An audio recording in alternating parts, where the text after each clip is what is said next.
What's up? Hey, look here, I've been at it today. Got a couple of questions. I don't mind having that authentic, it'll polish up pretty good. Doesn't have any rust on it or anything. It's just dirty right now. I've been taking my time. I got the starter hooked up. I had to replace me and my son, we had to replace this. The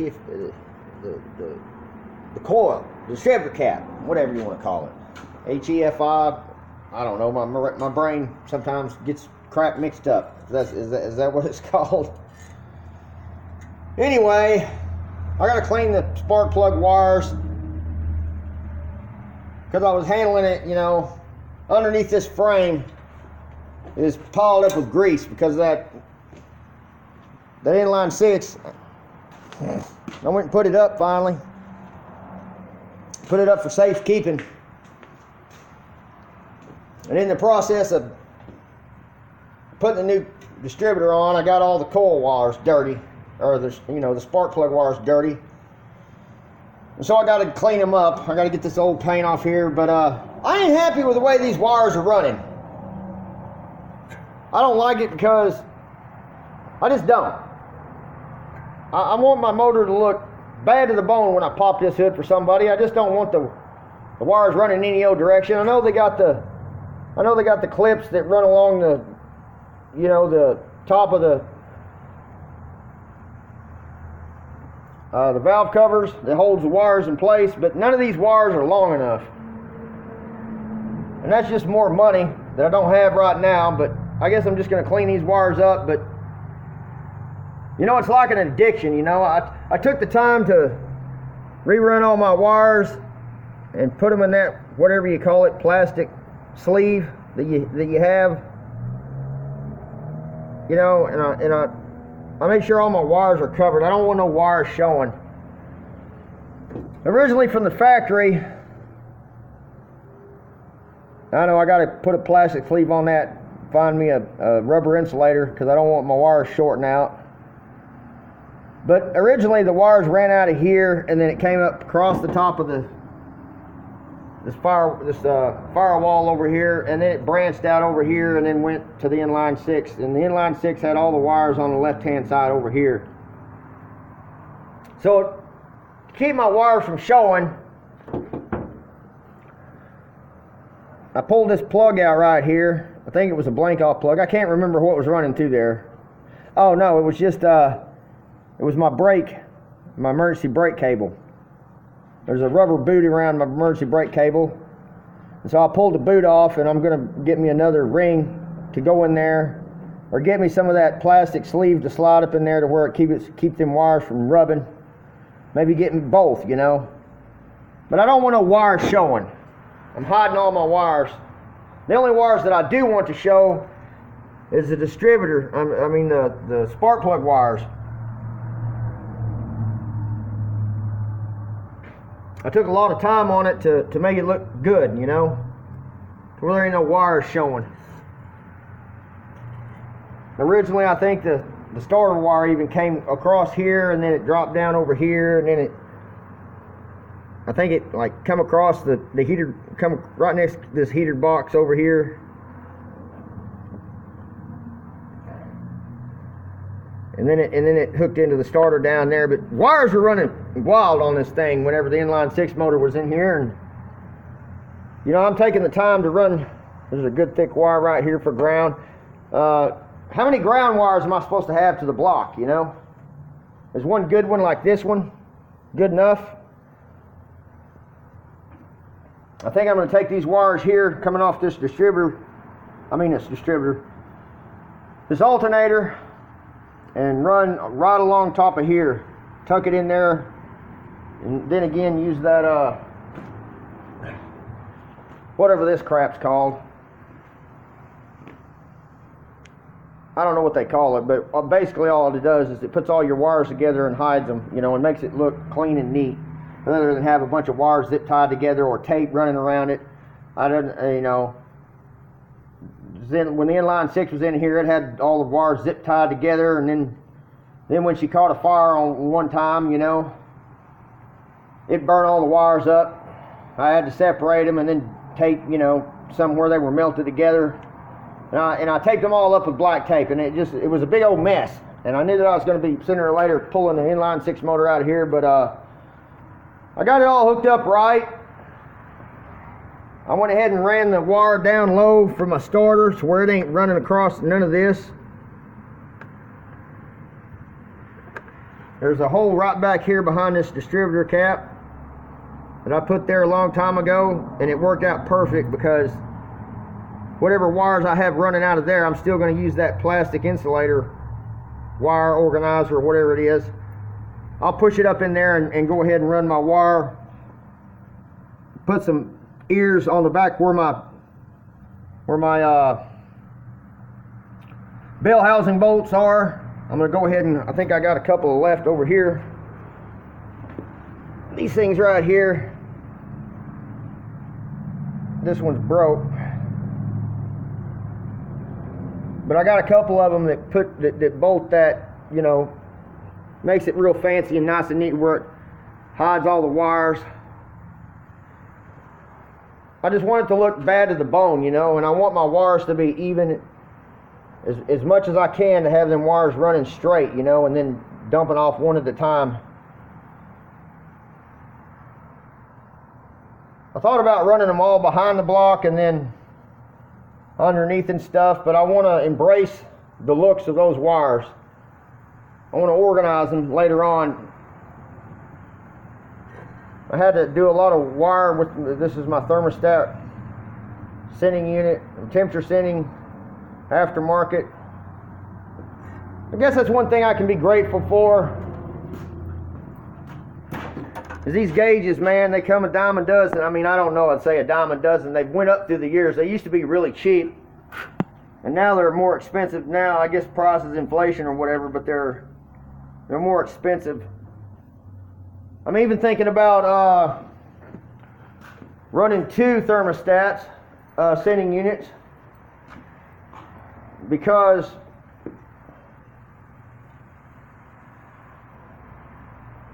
one time when my wife was driving the inline 6, she pulled over and she said, called me on the phone. She said, well, why is the thermostat, why is it not reading anything? The gauge is, first it started reading a little, it started climbing a little bit, and all of a sudden it just went down to nothing, almost. And I said, it's probably because you need to pull over and put some water in it. It's back when I was having a leaky radiator problem. So I want to have more than one temperature sending unit on here. I haven't quite figured out where to stab it at. Might find a port on the radiator to plug it into. I don't know. I don't know if Ratchet 951, I sure do appreciate that radiator, man. The way I had it hooked up with those all threads and everything, and mounted it in there correctly. But it's still, that one, it has a small leak in it, and I don't want to give no troubles. I'm trying to do this as right as possible. When I finally got this LTD given to me, or not given to me, you know, when I finally paid enough money to finally get it out of my buddy Noe's place, this came with the LTD.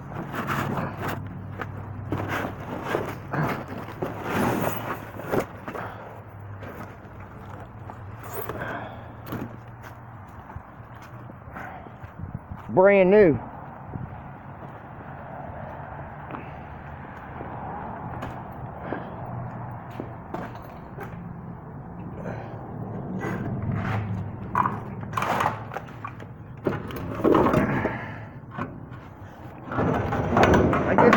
I guess they're about the same size.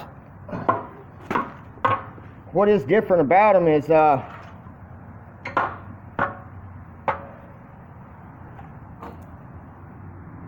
inlets. This one's on one side, and this is supposed to go with this LTD over here. So if you stick this in the LTD when I get ready, Look at where the input for the hose for the, I don't know if that's suction. I believe it's a suction line for your radiator, your bottom hose. It's on the wrong side.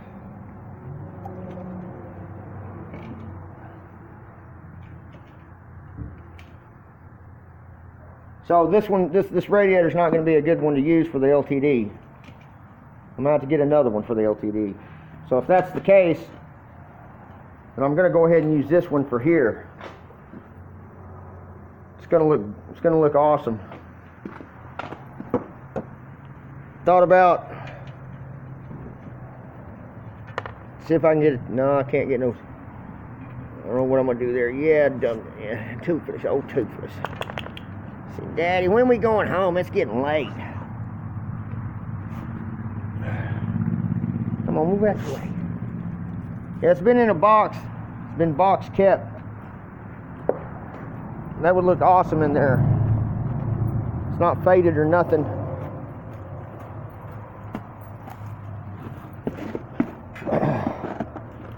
Come on, move. You ain't getting in my LTD, man. You can get the truck, but I don't know. I might have to make sure Toothless, when he rides around with me in this LTD. I don't know. You think I ought to put these on the front of the truck? Yeah. Come on, you're not getting in there. No. You think I ought to put these on my hood? The hood of that truck? Nah.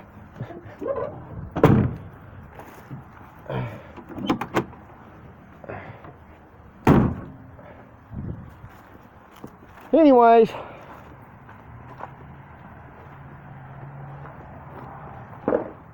one more question before I shut it down and close this shop.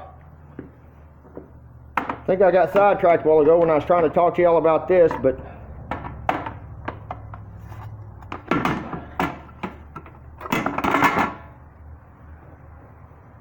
I don't know, you know? I guess that looks all right. I don't want to dump all my tools out because it's holding my tools, but I used to have one of these, one of them triangle air breathers. And I decided that I've known from experience by having these that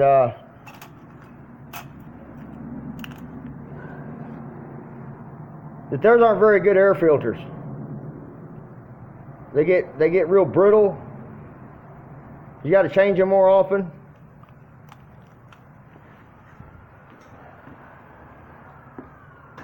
Maybe a little smaller one. I don't know. You know, I'm just back and forth with thoughts. If anybody wants to make some comments and suggestions on looks versus performance, I even thought about maybe, you know, tapping in the top of this carburetor because I got plenty of hood room, you know. Putting a ram air tube in here. But how good is ram air, you know? How efficient is that? Does it really help that much? Or is it just something you can play around with, and is it just for looks? I know this filter, it's nice and thick. It's kind of rusty. It's what come on it. This is what come on this motor.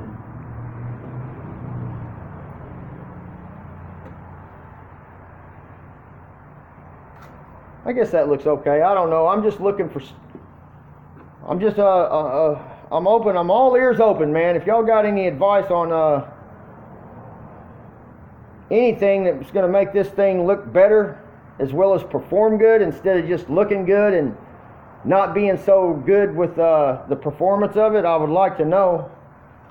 This fan here, I got a Summit fan that's not a clutched fan. A lot of people tell me those other kind of fan, it's a 5-blade fan. If they turn loose, it'll go right through the top of your hood. But you know, look, I mean, it's like this, man. If this thing turns loose on you, I mean, is this something I want to do? I mean, then I thought about just taking the fan completely off and hooking up electric fans, you know, get me a big electric fan to put on the radiator, you know, or both. Have a fan, you know, that goes here and then put one on the front, put another fan here. These radiators are a little skinny. I noticed in my firewall when I stuck this in here, that there was a lot of room on each side because my original radiator went across the whole front, and these are skinnier. Do I need to have the closed in on each side to force the air through the radiator? I did a lot of research online, and somebody made the comment of the heads, you know, they were making comments, these heads, they have a tendency to crack. And I believe, I don't remember each and every who says what, I just know what's said, and I remember it that way. But somebody made the comment of, up north they have a problem with these heads cracking. I don't know why.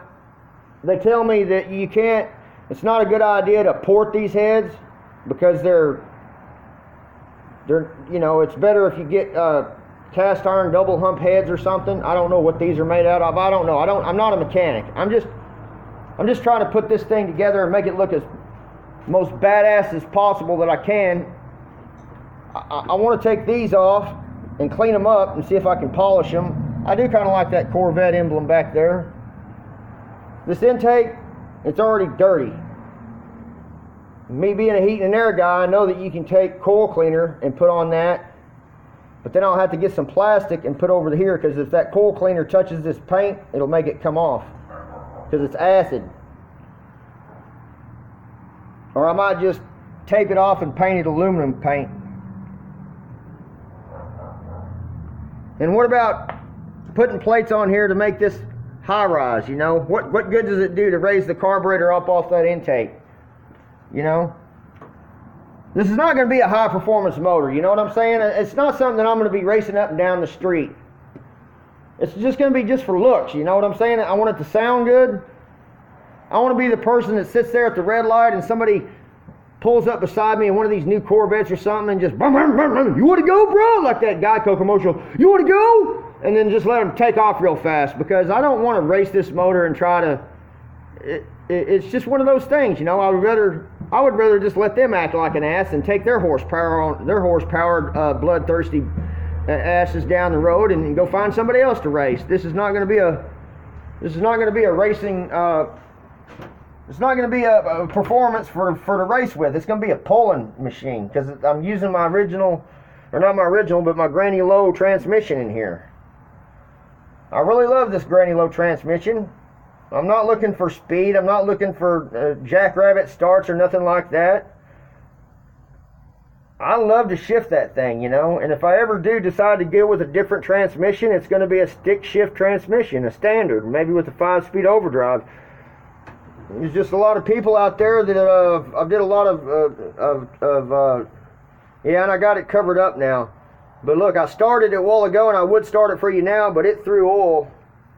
Good thing I had this down here. Ratchet 951, thank you for telling me to cover that transmission up, because if I was under here tinkering with something, drop something down in the transmission, I would be regretting it, trying to get it out.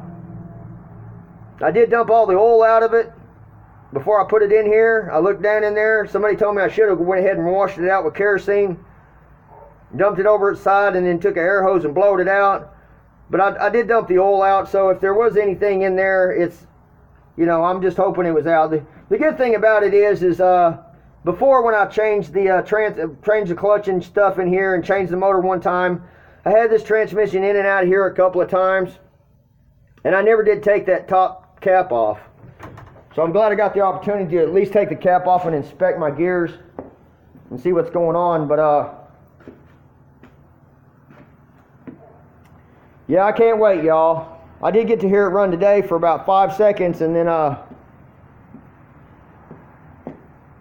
cut it. It died, and I went over there and cut the key off. I got it hooked to the ignition. I do got it hooked to the ignition.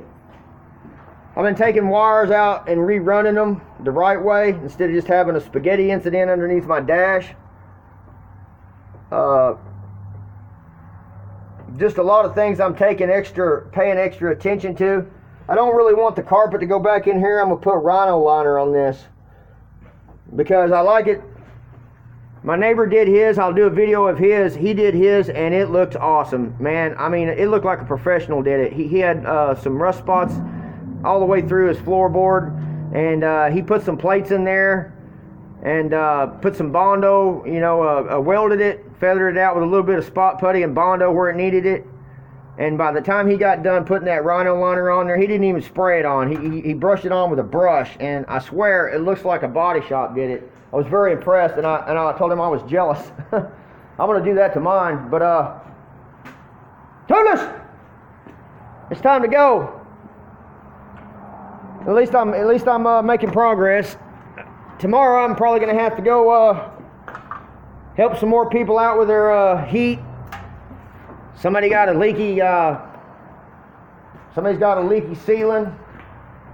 I think it's a drain line needs to be blowed out with air conditioner, and a light ain't working, so replace the light with me and my son's gonna go do some service calls tomorrow, so I won't be back over here tomorrow. I might later on in the afternoon, I don't know.